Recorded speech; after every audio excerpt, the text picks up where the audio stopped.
கடவுளுடன் காலை வணக்கம். புனித மத்தேயு எழுதிய நற்செய்தி 16 அதிகாரம் 13 முதல் 19 வரை உள்ள இறைவார்த்தைகள். அக்காலத்தில் இயேசு பிலிப்பு செசரியா பகுதிக்கு சென்றார். அவர் தம் சீடரை நோக்கி, மானிட மகன் யார் என்று மக்கள் சொல்கிறார்கள் என்று கேட்டார். அதற்கு அவர்கள், சிலர் திருமுழுக்கு யோவான் எனவும், வேறு சிலர் எலியா எனவும், மற்றும் சிலர் எரேமியா அல்லது பிற இறைவாக்கினருள் ஒருவர் என்றும் சொல்கின்றனர் என்றார்கள். ஆனால் நீங்கள் நான் யார் என சொல்கிறீர்கள் என்று அவர் கேட்டார்.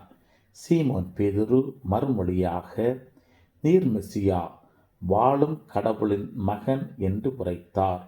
அதற்கு இயேசு, யோனாவின் மகனான சீமோனே, நீ பேறு பெற்றவன். ஏனெனில் எந்த மனிதரும் இதை உனக்கு வெளிப்படுத்தவில்லை, மாறாக விண்ணகத்திலுள்ள என் தந்தையே வெளிப்படுத்தியுள்ளார்.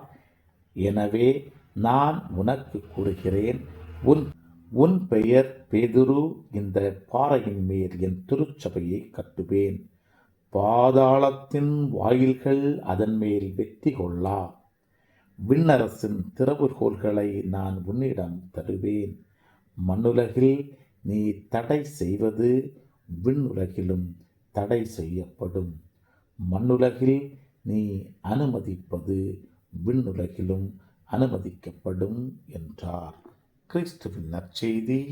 இந்த நாள் இனிய நாளாக அமைய வாழ்த்துக்கள். பல பல பல புதுமைகள், பெருமைகள், இனிமைகள் இறங்கிய நல்ல நாள், ஒரு நல்ல நாள், நம் தேவன் தந்த நாள். இது நல்ல நாள், ஒரு நல்ல நாள், நம் தேவன் தந்த